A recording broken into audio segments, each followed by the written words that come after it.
Korean Mafia boss saw his maid selling her own hair, and what he bought changed her life. Welcome, everyone. If you're new here, smash that subscribe button and hit the notification bell so you never miss another story. Drop a like if you love dramatic romance and let me know in the comments, what state or country are you watching from today? I love seeing how far this community reaches. Now, let's dive into this incredible story.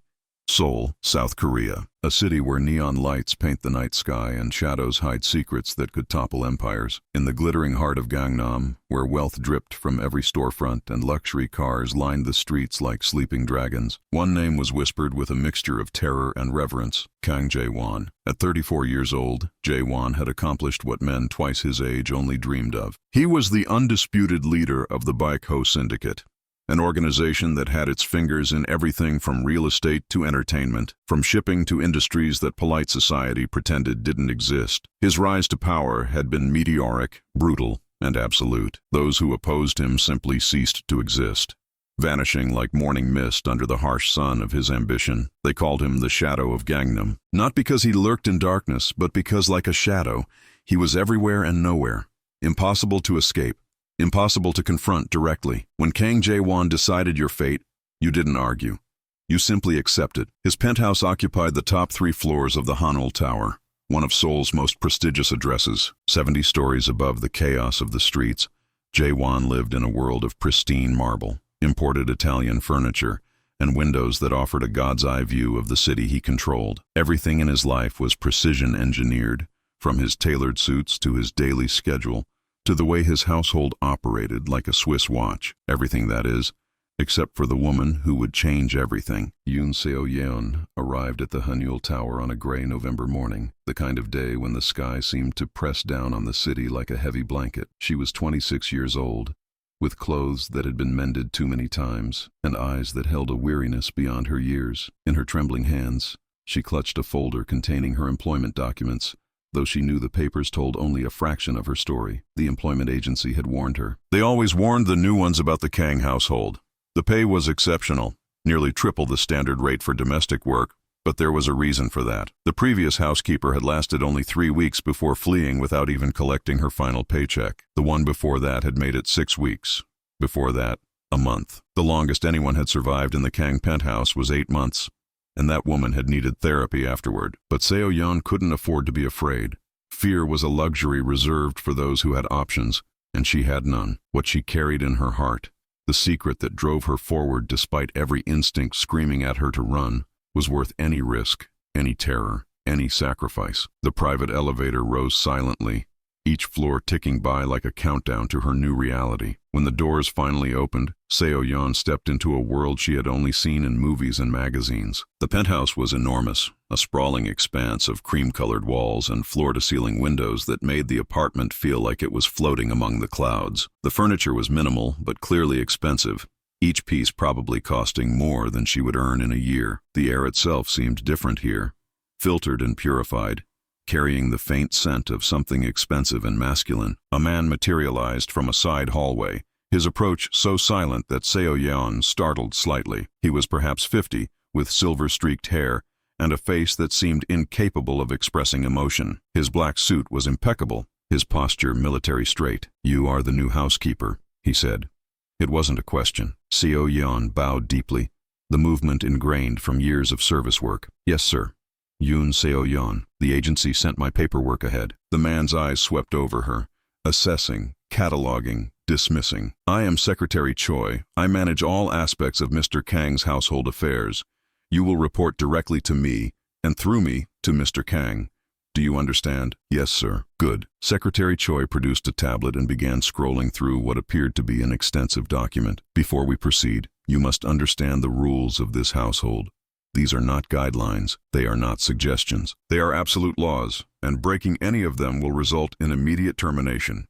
Is that clear?" "Yes, sir." Rule 1. You will not speak to Mr. Kang unless he speaks to you first. Rule 2. You will not enter his private study under any circumstances. The door will be locked, but even if it were open, you are forbidden from crossing that threshold. Rule 3. You will not ask questions about Mr. Kang's business, his visitors, or anything you might see or hear in this residence. Rule 4. You will not have personal visitors during your employment here. Rule 5. Personal phone use is prohibited during working hours. Rule 6. You will not discuss your employment here with anyone outside this household.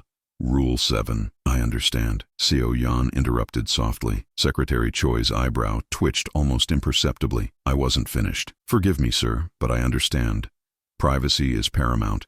Discretion is required. I'm here to work. Nothing more and nothing less. Whatever rules exist, I will follow them. For a long moment, Secretary Choi simply stared at her. Most new employees cowered under his gaze, wilting like flowers under a harsh sun. But this one, this tired young woman in her mended clothes, met his eyes with something that looked almost like quiet dignity. Very well, he said finally. Follow me. The tour of the penthouse took nearly half an hour. The kitchen was a chef's dream, equipped with appliances Seo Yan didn't even recognize. The living areas were vast and spotless, decorated with art that probably cost more than apartments. Guest bedrooms lined one hallway, each one larger than the entire apartment where Seo Yan had grown up. And at the end of a long corridor, she saw it, a heavy oak door with brass fittings, clearly different from every other door in the residence. The study, Secretary Choi said, his voice dropping slightly. You do not clean it. You do not dust it. You do not approach it. If you see Mr. Kang entering or exiting, you will look away. Is that understood? Yes, sir. Your quarters are in the service area near the kitchen. You will begin at 5:30 each morning and conclude at 9 in the evening. Sundays are your day off. Your first month is probationary. Any questions? Seo Yan had 100 questions, but she asked none of them. No, sir. I'm ready to begin. Then begin. And just like that, with those 2 words, Yoon Seo Yan's new life started. For the first 3 weeks, Seo Yan might as well have been working in a very expensive haunted house. She rose each morning at 5, prepared breakfast for a man who never appeared to eat it, cleaned rooms that never seemed to get dirty, and maintained a household that felt more like a museum than a home. Occasionally, she would find evidence that her employer existed: a coffee cup in the sink, a newspaper folded on a table, a jacket draped over the back of a chair. But the man himself remained a ghost. She learned his preferences through observation and Secretary Choi's terse instructions. Mr. Kang preferred traditional Korean breakfast when he ate at home, simple dishes prepared with fresh ingredients. He liked his coffee black, brewed strong, kept hot. He wanted fresh flowers in the main living area, but nothing too fragrant. He required absolute silence during certain hours. He had specific ways he liked his shirts hung, his shoes arranged, his towels folded. Seo Yan memorized it all, performed her duties with mechanical precision, and counted the days until her first paycheck. At night, alone in her small quarters, she would pull out her phone and look at a photograph. A little girl with bright eyes and a gap-toothed smile. A child who didn't know that her existence depended on Seo Yan's ability to survive in this cold, beautiful prison. What Seo Yan didn't know, couldn't know, was that she was being watched. Kang Jae-won had noticed her from the very first moment. His penthouse was equipped with a sophisticated security system that fed directly to his personal devices, and he had observed her entrance into his home with the same calculating attention he gave to business rivals and potential threats. He had watched her bow too deeply to Secretary Choi, had seen the slight tremor in her hands, had noted the worn patches on her coat that she had tried to hide. He had expected another forgettable employee, another nervous woman who would scurry through his home like a frightened mouse until the pressure became too much and she fled. They all did eventually. The silence of his lifestyle, the weight of the unspoken rules, the constant awareness that they were working for someone dangerous, it broke them all. But this one was different. It was something in her eyes. Behind the exhaustion, behind the careful deference, there burned something that Jae-won recognized because he had seen it in his own mirror for years. It was determination. It was hunger. It was the look of someone who was surviving against impossible odds and had no intention of giving up. Jae-won had built his empire on his ability to read people. He could identify weakness the way a shark sensed blood in the water.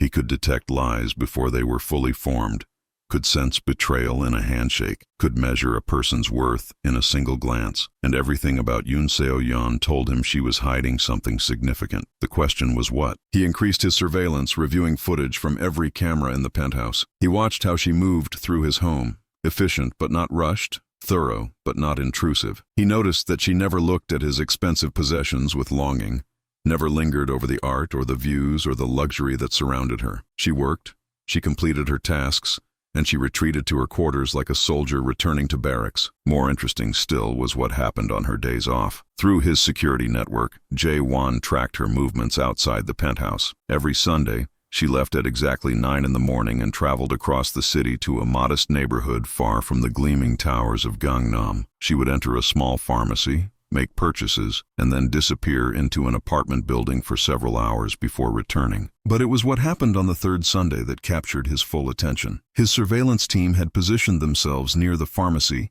per his orders, to document her activities. They captured photographs of her entering the small shop, consulting with the pharmacist, and making her usual purchases of what appeared to be prescription medications. But as she was leaving, she paused at a display near the door. For a long moment, she simply stood there, staring at whatever had caught her attention. Then, with movements that seemed almost mechanical, she reached up and gathered her long black hair in her hands, turning it over as if assessing its weight and length. Jae-won frowned at the footage. What was she doing? The answer came 2 days later. His team reported that Seo Yeon had made an unusual stop on her way home from visiting the apartment. She had entered a small, unremarkable shop in a neighborhood known for its gray market businesses. The sign above the door advertised wigs and hair extensions. She emerged 30 minutes later with significantly shorter hair and an envelope that the surveillance team captured her counting. Cash. She had sold her hair. Jae-won sat back in his chair, staring at the photograph of Seo Yeon leaving the shop, her shorn hair now barely brushing her shoulders instead of flowing down her back. The amount she would have received for a sale like that was modest, perhaps enough to cover a few weeks of the medication she purchased so regularly. She was working one of the highest-paying domestic jobs in Seoul, and she was still desperate enough to sell parts of herself. Who was she buying those medications for? What was in that apartment building? What burden was this woman carrying that weighed so heavily she would sacrifice her own hair to bear it? The mystery of Yoon Seo Yeon had just become significantly more interesting. The first time they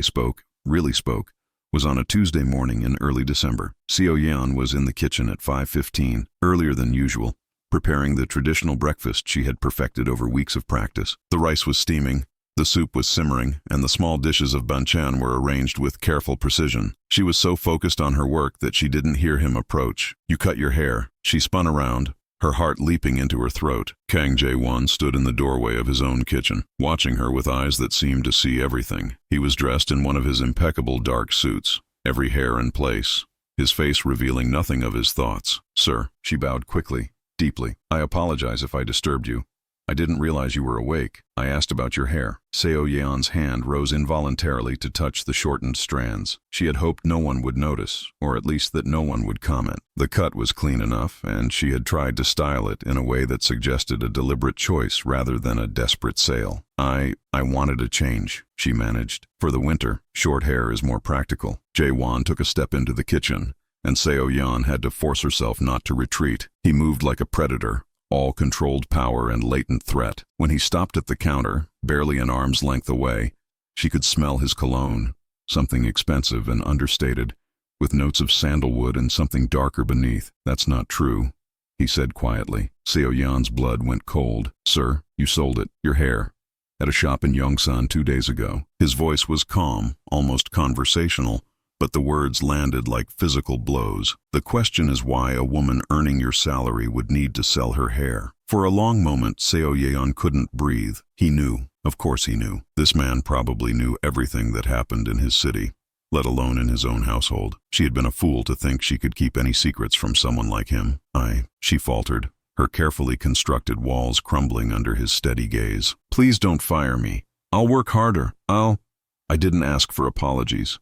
I asked why. The truth. She could tell him part of the truth, enough to satisfy his curiosity without revealing everything. But as she looked into those cold, calculating eyes, she realized that half-truths would not serve her here. Kang Jae-won would see through any deception. "The medications," she said finally, her voice barely above a whisper. "The ones I buy on Sundays. They're expensive. My salary covers most of what I need, but sometimes there are gaps, additional treatments, emergency costs.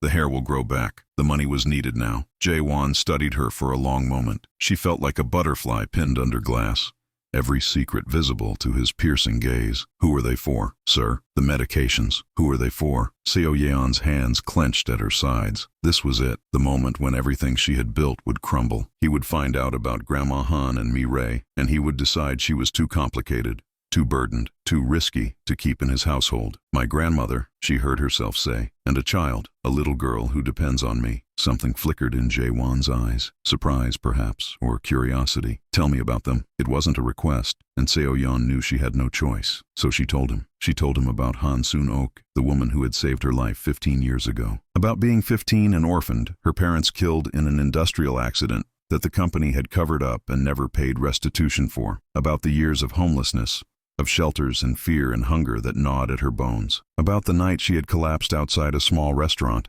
too weak to move, too hopeless to care if she lived or died. She found me there, Seo-yeon said, her voice distant with memory. This old woman I'd never met, with barely enough to feed herself. She could have walked past, everyone else did, but she picked me up, took me to her home, gave me food and a bed. She didn't ask for anything. She didn't want anything. She just helped, and you stayed with her. She became my family, the only family I had. Seo-yeon swallowed hard. She's 75 now. Her heart is failing. The doctors say she needs surgery, a valve replacement. But the cost, she shook her head. We're doing everything we can to manage with medications, but they only slow things down. They don't fix anything. And the child? Seo-yeon's face softened in a way that transformed her completely. Mi-rae. She's 5 years old. Her mother was the granddaughter of a neighbor who passed away years ago. She became close with Grandma Han, almost like another grandchild. When she died giving birth, and the father had already disappeared, she trailed off. Mi-rae has no one else. Grandma Han took her in, because that's what Grandma Han does. She takes in strays, like you, like me. Silence stretched between them. Seo-yeon kept her eyes on the floor, waiting for the dismissal, the expression of disinterest, the cold reminder that her problems were not his concern. Instead, Jae-won said, "The surgery, how much?" She looked up, startled. "What?" "The heart surgery. How much does it cost?" I don't understand why you're asking." "Answer the question," Seo-yeon told him. The number hung in the air between them, impossibly large, a mountain she had been trying to scale with a spoon. Jae-won nodded once, as if confirming something to himself. "Come with me." "Sir?" "Now." He turned and walked out of the kitchen. After a moment of frozen shock, Seo-yeon followed. Hey everyone, quick reminder, if you're enjoying this story, pause for just a second to hit that like button and subscribe if you haven't already. Your support means everything. Now back to the story. He led her through the penthouse to the forbidden hallway, to the heavy oak door that she had been warned never to approach. Her heart hammered against her ribs as he produced a key and unlocked it, pushing the door open and gesturing for her to enter. Seo-yeon stepped inside and froze. She had imagined many things behind that door. Evidence of crimes, weapons, something dark and terrible that matched the whispered rumors about the man she worked for. Instead, she found herself in a library. The room was vast, lined with floor-to-ceiling bookshelves that held thousands of volumes. A rolling ladder allowed access to the highest shelves. The furniture was rich but comfortable. Leather armchairs, a Persian rug, a massive desk positioned near a window that offered a stunning view of the city. It smelled of old paper and wood polish and, faintly, of the same cologne Jae-won wore. It was the most beautiful room she had ever seen. "This was my mother's favorite room," Jae-won said from behind her. Seo-yeon turned. He had followed her inside and now stood near the desk, his hand resting on the back of the chair as if drawing comfort from the contact. "She loved to read," he continued. "Novels, mostly. Romance and adventure. She used to say that books were doors to better worlds, and that anyone who could read would never truly be trapped anywhere. She sounds wonderful." She was. His voice carried a weight of loss so profound that Seo-yeon felt it in her own chest. "She died when I was 12, a heart condition that my father refused to treat properly. He said she was weak, that spending money on her illness was a waste, so she faded away in a house full of wealth. Denied the care that could have saved her because the man who should have protected her didn't think she was worth the cost." Seo-yeon understood then. The question about the surgery, the strange intensity in his eyes when she mentioned the medications, his decision to bring her here, it all crystallized into something that made terrible, beautiful sense. "Mr. Kang, I will pay for the surgery," he said. "All of it. The hospital stay, the rehabilitation, the follow-up care. Everything." She stared at him, unable to process the words. That's impossible." "You can't." "I can." He turned to face her fully. "I can do whatever I want, Miss Yoon. I thought that was clear by now." "But why?" The question burst out of her before she could stop it. "You don't know me.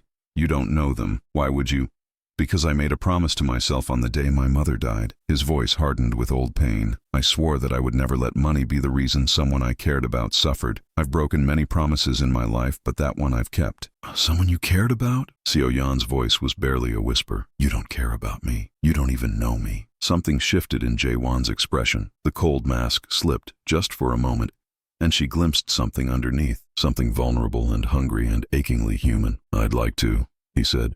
Know you, I mean, if you'll let me. The surgery was scheduled for the following month. Seo Yan tried to argue, to negotiate, to set up some kind of payment plan that would allow her to maintain a shred of independence. Jae-won refused every attempt with the same implacable calm he probably used in business negotiations. The money, he said, was nothing to him. Less than nothing. What mattered was that the old woman would live and that Seo Yeon would stop slowly destroying herself with worry and exhaustion. You sold your hair, he said during one of their discussions, and there was something in his voice she couldn't quite identify.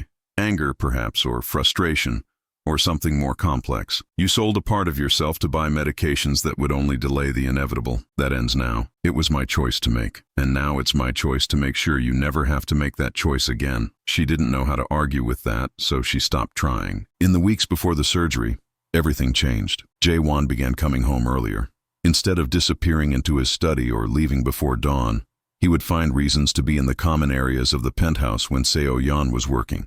He would sit in the kitchen while she prepared meals, asking her questions about her day, her life, her hopes for the future. He told her stories about his mother, about growing up in the shadow of his father's brutality, about the things he had done to survive and rise and eventually conquer. You're not what I expected, she admitted one evening. They were in the library. His study had somehow become their space, the forbidden room now a haven where they talked for hours, and the city lights sparkled below them like scattered diamonds. What did you expect? A monster. She said it simply, without accusation. The rumors about you, about your family, they're terrifying. The rumors are mostly true, I know. She looked at him steadily. I've figured that out. But monsters don't sit in libraries reading their dead mother's favorite novels. They don't pay for strangers' surgeries or ask housekeepers about their childhood dreams. Perhaps I'm a monster who does those things. Or perhaps, Seo Yeon said quietly, you're a man who was forced to become something terrible and has never forgotten how to be something good. Jae-won was silent for a long moment. When he finally spoke, his voice was rough. You see things in me that I'm not sure exist. They exist. You've just buried them very deep. He looked at her then, really looked at her, and Seo Yan felt the full weight of his attention. It should have been frightening. This man had killed people, had ordered deaths, had built an empire on fear and violence, but all she felt was seen. You're remarkable, he said. Do you know that? I'm ordinary. I'm just a woman trying to keep the people she loves alive. There's nothing ordinary about you, Yoon Seo-yeon. There never has been. Secretary Choi observed these developments with growing alarm. In the 15 years he had served the Kang family, first the father, now the son, he had never seen anything like this. Jae-won had always been careful about women, treating romantic entanglements as liabilities rather than pleasures. He took lovers occasionally, but they were always women from his own world. Daughters of other syndicate leaders, socialites who understood the rules, professionals who could be paid to leave when their purpose was served. This was different. This woman, this nobody with her mended clothes and her sad eyes, had somehow found a crack in walls that Secretary Choi had thought impenetrable, and that made her dangerous. Sir, he said one evening when Seo Yan had retired to her quarters, I feel I should express some concerns. Jae-won didn't look up from the document he was reading. Speak. Miss Yoon, your interest in her has not gone unnoticed. I wasn't trying to hide it. That's precisely what concerns me. Secretary Choi clasped his hands behind his back, a gesture he made when delivering unpleasant truths. In your position, attachments are vulnerabilities. If your enemies discover that you care for this woman, they won't. With respect, sir, they will. These things cannot be hidden forever, and when they discover it, they will use her against you. She has no training, no protection, no understanding of our world. She is an ideal target. Jae-won finally looked up. His expression was calm, but something in his eyes made Secretary Choi's instincts flare with warning. Then we'll protect her. Sir, this discussion is over, Secretary Choi. His voice carried the finality of a closing door. Your concerns are noted and will be considered. Now leave me. Secretary Choi bowed and withdrew. But as he walked away, he couldn't shake the feeling that something fundamental had shifted. The shadow of Gangnam, the man who had ruled his world with cold logic and ruthless calculation, had developed a weakness, and in their world, weaknesses got people killed. The surgery took place on a bitter January morning. Seo Yeon sat in the private waiting room that Jae-won had arranged, a far cry from the crowded public areas where families normally waited, and tried not to fall apart. The minutes crawled by like hours. Every time a door opened, her heart stopped. Every announcement over the intercom made her flinch. She hadn't expected him to come. He was a busy man, the head of an organization that demanded his constant attention. And yet, an hour into her vigil, the door opened and Kang Jae-won walked in. He sat beside her without a word. When her hands began to tremble, he took them in his, warming her cold fingers with his steady heat. When tears threatened to overwhelm her, he handed her a handkerchief, silk, monogrammed, probably worth more than her weekly salary. When the doctor finally emerged with news that the surgery had been successful, Jae-won caught her as her knees gave out and held her while she wept with relief. "She's going to be okay," Seo Yeon gasped against his chest. "She's going to be okay." "I know," he murmured, stroking her hair. "I told you. I keep my promises." She pulled back to look at him, and what she saw in his face stopped her breath. He was looking at her like she was something precious, something fragile, something he was terrified to lose. "Why?" she whispered. "Why did you do all of this? Why are you here?" "Because I couldn't stay away." His voice was rough, almost pained. "Because every moment I spend with you, I become more certain that you're the best thing that's ever walked into my life. Because I've spent years building an empire, and suddenly none of it matters as much as seeing you smile." "Jae-won, I'm falling in love with you," Seo Yeon. The words came out like a confession, like a sin he had been carrying too long. "I've been falling since the moment you walked into my home. I know I shouldn't. I know my world is dangerous. I know I could get you hurt, and that terrifies me more than anything ever has. But I can't stop. I've tried, and I can't stop." Seo Yeon reached up and touched his face. This man, this dangerous, complicated, wounded man, was looking at her like she held the power to save or destroy him. And the terrifying thing was, she felt the same. "I'm falling too," she admitted. "I have been for weeks. I told myself it was gratitude, that I was just confused because you've been so kind. But it's not gratitude. It's not confusion." She took a shaky breath. "It's you. Just you." He kissed her then, right there in the private waiting room of a hospital, with the taste of tears on both their lips and the weight of everything unsaid pressing down on them. It was gentle at first, questioning, but when she pulled him closer, it deepened into something hungry and desperate and real. When they finally separated, both breathing hard, Jae-won rested his forehead against hers. "This changes everything," he said. "I know. My world is dangerous. There will be people who try to use you against me, people who see you as a weakness to be exploited. I'm not weak." He laughed softly, a sound she had never heard from him before. "No. You're the strongest person I've ever met. You've been carrying the impossible for years and never once complained, never once gave up. That's not weakness. That's the opposite of weakness. Then we'll face whatever comes together." Together. He said the word like he was tasting it, testing it, like it was foreign to him. "I don't know if I know how to do that." "Neither do I," Seo Yeon admitted. "I've been alone for a long time. The only people I've let close are Grandma Han and me Ray. Opening myself to anyone else, it terrifies me. So we'll be terrified together." She smiled, and it was like watching the sun break through clouds. "That sounds like a plan." In the weeks that followed, Jae-won learned something that had eluded him for years: how to share his life with someone. It wasn't easy. He had spent so long keeping walls around himself, treating every interaction as a potential threat, that letting Seo Yeon past those defenses felt like peeling off his own skin. He had to fight against every instinct that told him to push her away, to protect himself, to remain invulnerable. But Seo Yeon was patient in ways he hadn't known people could be. She didn't demand that he open up all at once. She let him reveal himself in pieces, accepting each fragment without judgment, fitting them together into a picture of the man he truly was. She moved out of the service quarters and into his bedroom. It happened gradually, starting with him asking her to stay one night when neither of them could sleep, then another night, then another, until returning to the small room near the kitchen became unthinkable. She took him to visit Grandma Han and Mi Ray. The old woman was still recovering from her surgery, but she was sharp as ever, and her eyes missed nothing when Jae-won walked through the door of her small apartment. She looked him up and down, taking in the expensive suit, the powerful bearing, the careful way he positioned himself near exits, a habit he couldn't seem to break. "So," she said, her voice thin but firm, "this is the one who paid for my heart." Jae-won bowed formally. "It was my honor, Mrs. Han." "Honor," she snorted. "You people and your honor. Sit down. You make me nervous looming like that." He sat, and Mi Ray immediately climbed into his lap without any of the fear that other children showed around him. She patted his face with tiny hands and declared that he looked like a bear, which made Seo Yeon choke on her tea and Grandma Han bark out a surprised laugh. "You're strange," Mi Ray informed him seriously. "But I like you. Will you come visit again? If your Auntie Seo Yeon allows it. Mireille looked at Seo Yeon with big, pleading eyes. Please, Auntie. Please, can the bear man come back? The bear man can come back whenever he wants, Seo Yeon said, trying not to laugh. Jae-won discovered that afternoon that he was terrible at playing with children. He didn't know any songs, didn't understand any of Mireille's games, and his attempts at storytelling were apparently too scary, according to the little girl, and disturbingly violent, according to Grandma Han. But Mireille didn't seem to mind. She adopted him with the easy acceptance of children everywhere, adding him to her small family without question. She likes you, Seo Yeon told him later, as they drove back to the penthouse. I don't know why. I didn't do anything right. That's exactly why. You didn't try to perform or impress. You were just you. She squeezed his hand. Children can tell when someone's being genuine. I don't think I've been genuine in years. You're genuine with me. You're genuine with them. Maybe that's enough to start. The trouble began, as it often does, with jealousy.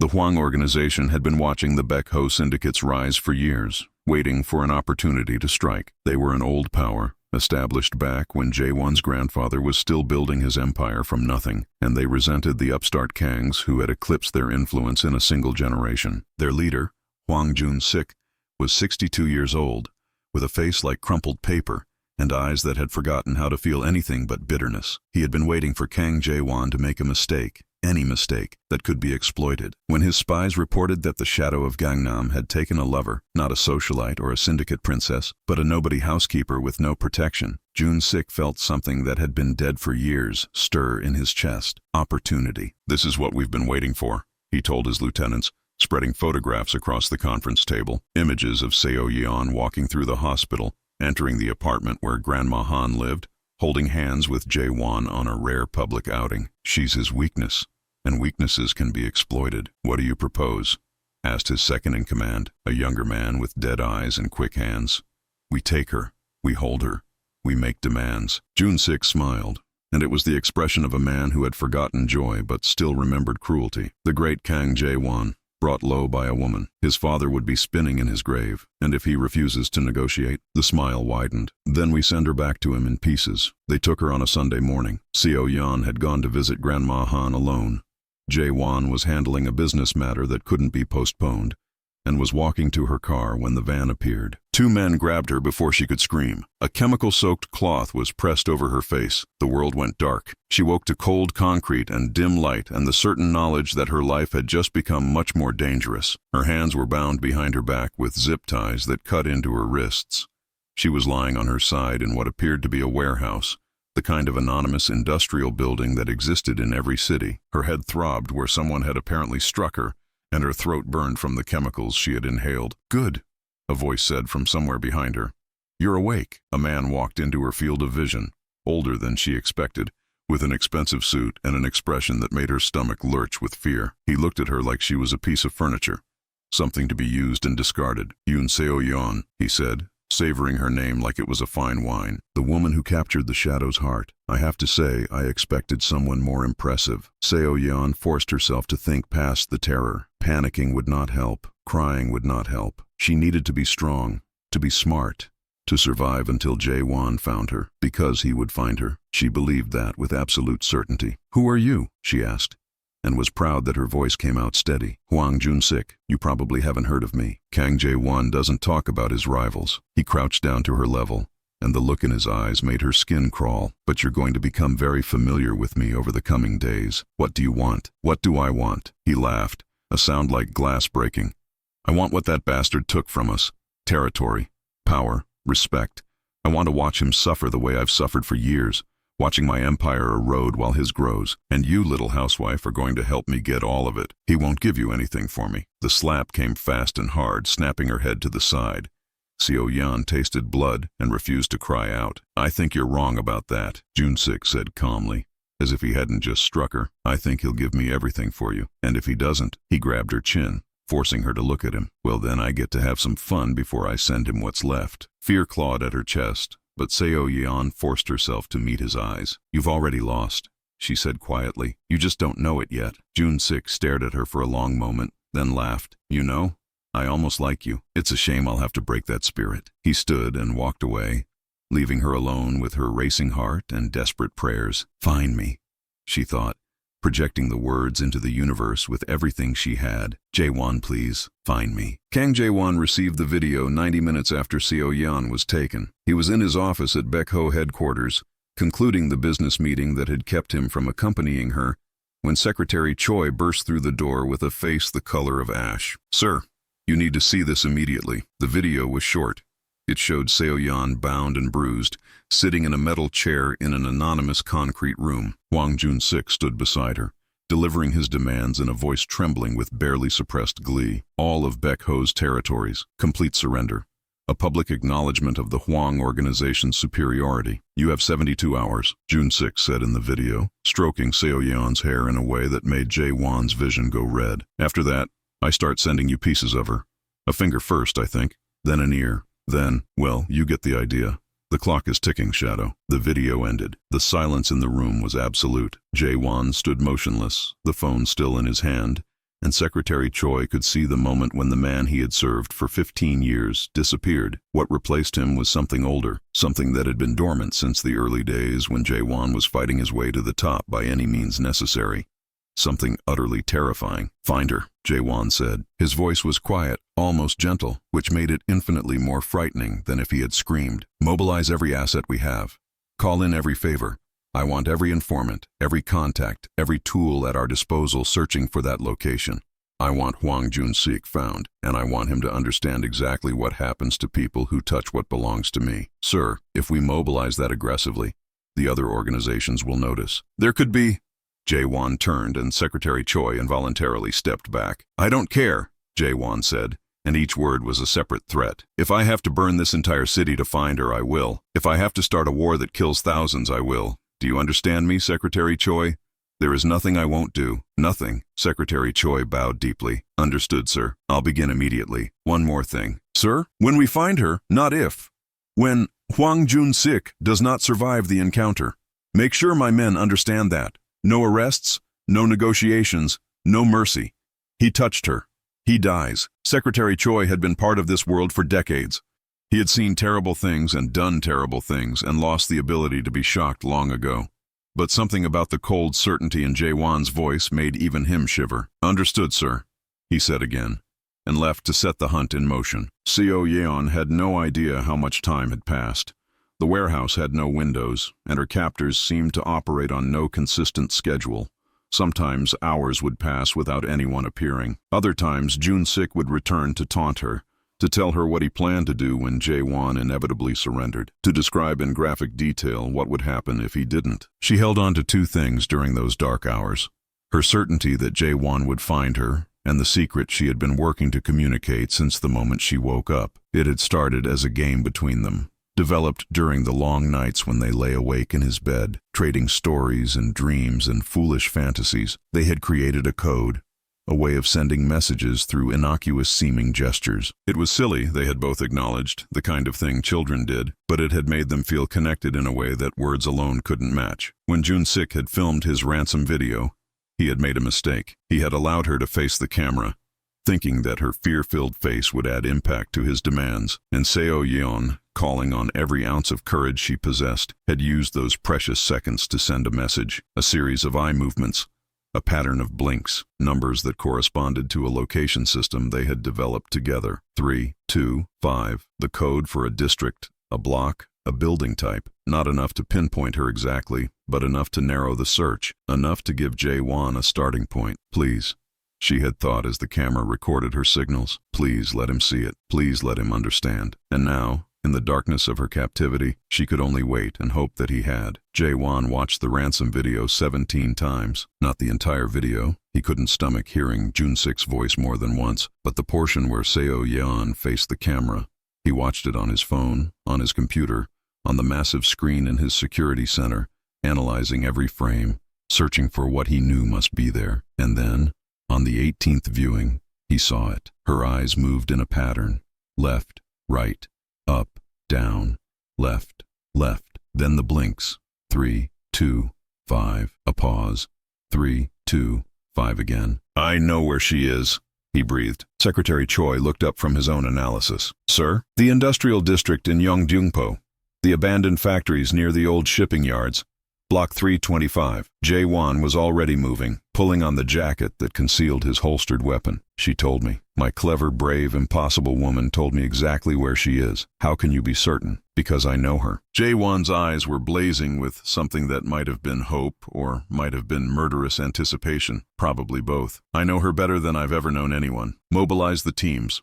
We move within the hour. Sir, shouldn't we conduct reconnaissance first? Confirm the location before. She's been held for over 40 hours. Every minute is a risk. We go now. Jae-won's voice brooked no argument. And Secretary Choi? I'm leading this myself. Sir, that's extremely inadvisable. If something were to happen to you, if something happens to her because I wasn't there, nothing will ever happen to me again. Jae-won met his secretary's eyes with an intensity that silenced any further objection. I lost my mother because someone I trusted didn't protect her. I will not lose Seo Yeon because I was too careful. We go. Now, the assault on the warehouse came at 3 in the morning. Jae-won's teams had surrounded the building an hour before, moving with the silent efficiency of men who had done this many times. The Hwang guards never stood a chance. They had expected negotiations, ransom exchanges, the careful dance of underworld politics. They had not expected the shadow of Gangnam himself at their gates with a small army of highly trained killers. The first wave hit the perimeter, neutralizing sentries with surgical precision. The second wave breached the building from multiple entry points simultaneously. By the time June 6 men understood what was happening, half of them were already dead. Jae-won moved through the chaos like a force of nature, his weapon finding targets with deadly accuracy. He had spent years behind desks and conference tables, but he had never forgotten how to fight, how to kill, how to become the monster that circumstances required. He found Jun-sik in the main warehouse floor, using Seo Yeon as a human shield exactly as Jae-won had known he would. The old man was sweating, his hand shaking as he pressed a knife to her throat, screaming threats that no one was listening to. Stay back, Jun-sik howled. I'll kill her. I swear to God, if you break her skin, Jae-won said, his voice carrying clearly across the space. I will spend the next decade making you regret it. Every day, a new pain. Every hour, a new horror. You will beg for death and I will refuse to grant it. You're lying. Look at me. Hwang Jun-sik, look at me and tell me I'm lying. Jun-sik looked. Whatever he saw in Jae-won's eyes made the blood drain from his face. Jae-won, Seo Yeon's voice was steady despite everything. He's terrified. His hands are shaking. The knife isn't pressing hard.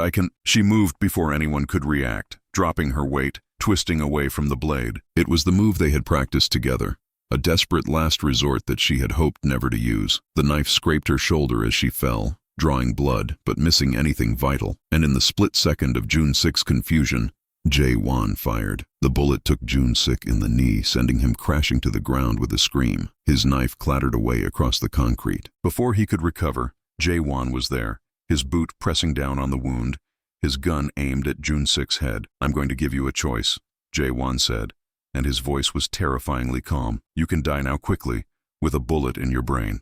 Or you can live and face the consequences of what you've done. Which do you prefer? Please, Jun-sik gasped. Please, I have a family. You should have thought of that before you touched mine. Seo Yeon was beside him suddenly, her hand on his arm.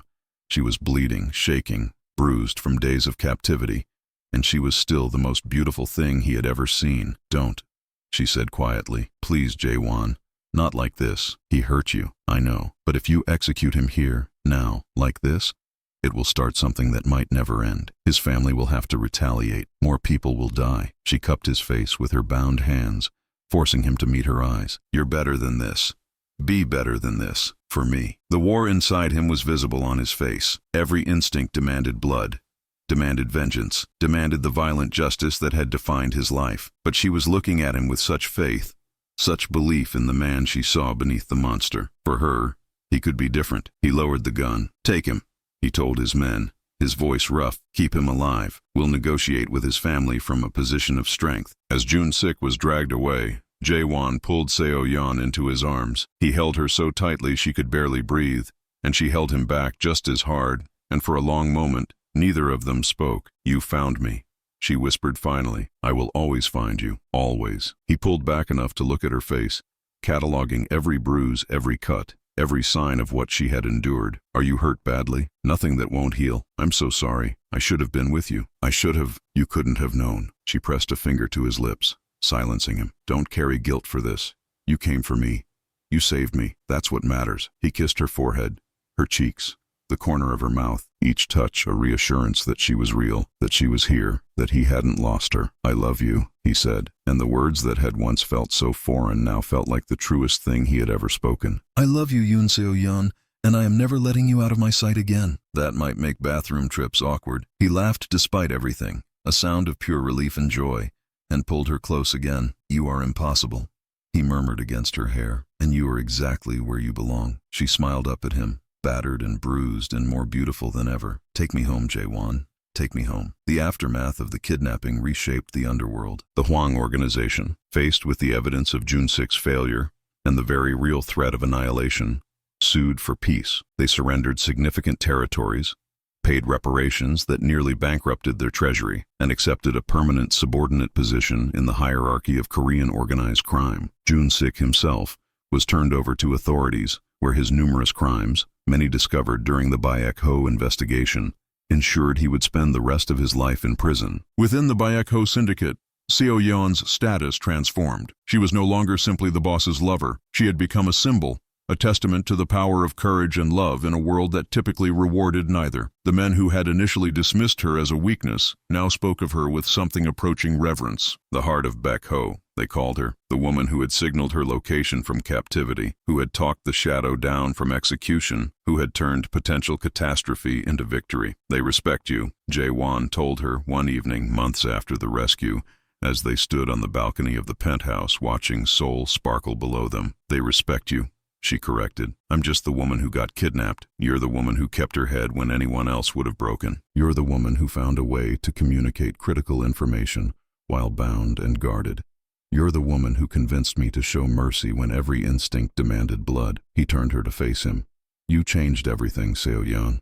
Not just for me, for all of us. She leaned into him, feeling the steady beat of his heart. What do we do now? Now? He was quiet for a moment. Now I want to build something better. The syndicate has always been about power and fear. I want it to be about something else. Protection. Opportunity. A way out for people who have no other options. That's a big change. I've had a good teacher. He kissed the top of her head. You showed me that people can be good without asking for anything in return. That love doesn't have to be transactional. That strength isn't just about causing pain. It's about preventing it. He paused. I want to be worthy of you, Seo-yeon. And that means becoming someone different than I've been. You're already someone different. You've been becoming him since the day we met. Then help me keep becoming him. Stay with me. Build this new world with me. She looked up at him. This man who had been monster and savior, shadow and light. Are you asking me to marry you? I'm asking you to be my partner. In everything. Whatever that means to you. Whatever form it takes. I want it. I want all of it. I want to wake up next to you every morning and fall asleep beside you every night. I want to watch Mireille grow up and drive her future partners insane with overprotective interrogations. I want to celebrate Grandma Han's 100th birthday and hear her tell me I'm still not good enough for you. I want, his voice cracked slightly, I want a life with you, a real one. Not just survival, but living. Tears were streaming down her face. Yes, she whispered. 1,000 times yes. He kissed her, deep and long and full of promise.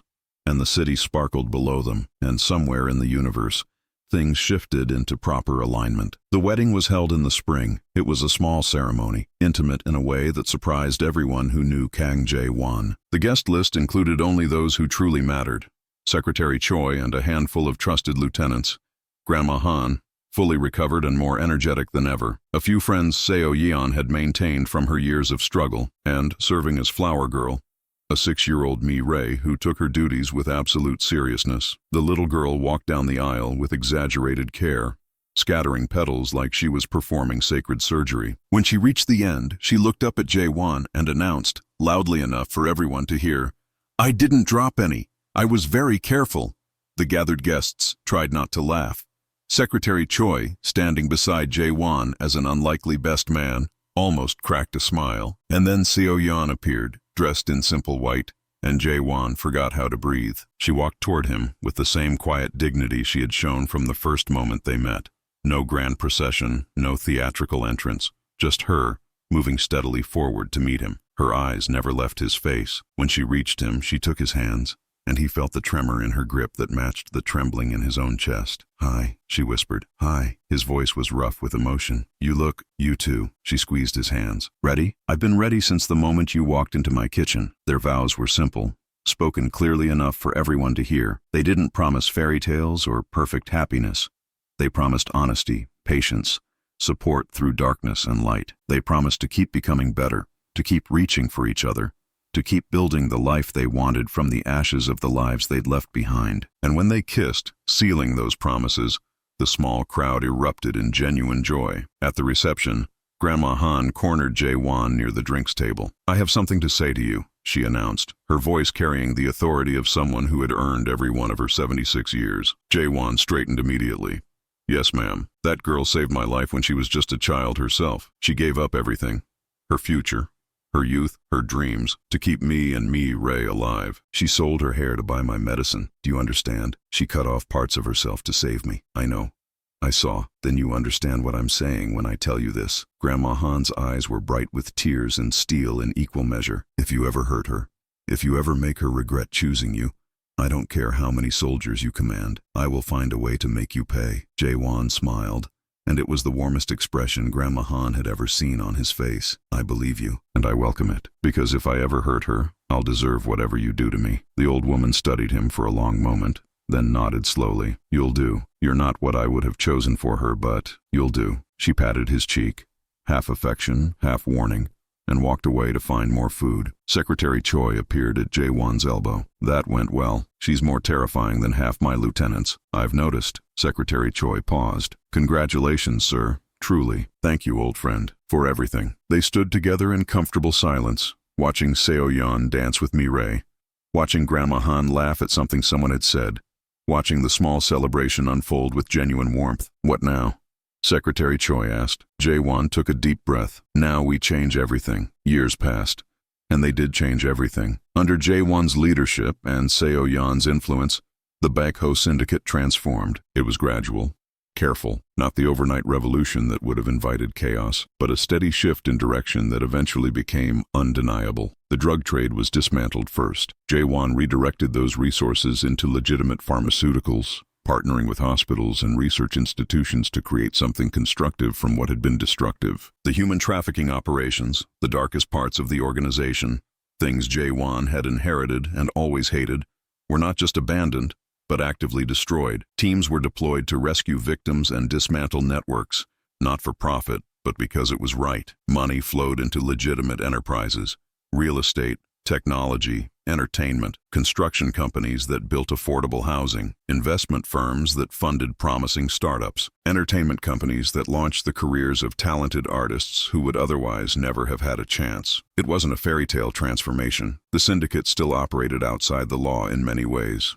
There were still moments of violence, still enemies who needed to be dealt with, still compromises that made Seo-yeon's stomach turn. But the direction was clear, the intention was genuine, and year by year, the organization became something its founders would never have recognized. Ray grew up surrounded by more love than any child could need. She called Jae-won Uncle Bear until she was 12, when she decided she was too sophisticated for such childishness and switched to simply Uncle. She excelled in school, developed a talent for music, and remained blissfully unaware of her uncle's true occupation. As far as she knew, he ran a boring investment company, which was, by that point, mostly true. When she was 16, she asked Seo-yeon why she and Uncle Jae-won didn't have children of their own. "We have you," Seo-yeon said simply. "We've always had you."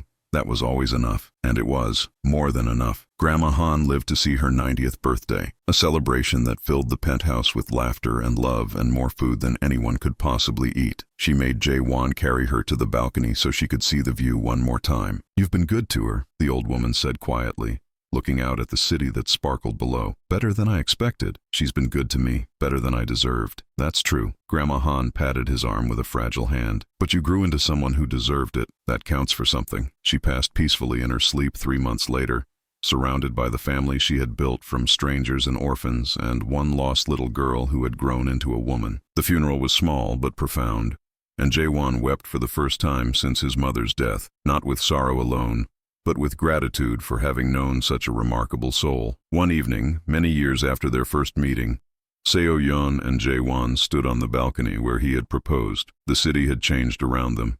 New towers reaching toward the sky. New lights joining the constellation below, but their love remained constant. Do you ever regret it? Jae-won asked. Choosing me? Seo-yeon considered the question with the same seriousness she gave everything. I regret the fear, she admitted. The nights I worried about you. The times I watched you struggle with the darkness and wondered if it would swallow you whole. Those moments were hard, but I would live them all again. She turned to face him. This man who had transformed her life in ways neither of them could have predicted. Every scary moment, every difficult choice. Every time I wondered if we could survive what was coming, I would do it all over again. Because it led me here, to you, to this life that's more than I ever dreamed possible. Even when I was a monster, you were never a monster. You were a man who had been hurt and had hurt others and was trying to find a way forward. That's not the same thing. She touched his face, marveling, as she always did, at the way he leaned into her palm. You've become someone remarkable, Jae-won. Someone who uses his power to protect instead of destroy. Someone who chose to be different when it would have been easier to stay the same. I couldn't have done it without you, maybe, but you did do it. That was your choice, your work, your becoming. I just believed in you, that's all. That's everything. He pulled her close, and she rested her head against his chest, feeling the steady beat of his heart. I never believed in redemption before you. Never believed someone like me could deserve happiness. You made me believe. You made yourself believe. I just showed you it was possible. They stood together as the sun set over Seoul, painting the sky in shades of gold and crimson. The city hummed with life below them. Millions of stories unfolding in the gathering darkness, but their story was the one that mattered. A story of finding light in the darkest places. Of love that defied expectation and logic and every rule they had been taught. Of two broken people who somehow made each other whole. It wasn't a fairy tale. It was better. It was real, and they lived. Not happily ever after, but happily enough, with all the complications and challenges and moments of doubt that real love entails, which in the end is the best any of us can hope for. The end. If this story touched your heart, don't forget to like, subscribe, and hit that notification bell so you never miss another video. Thank you all for watching. Your support means everything. Until next time, take care of yourselves and the people you love.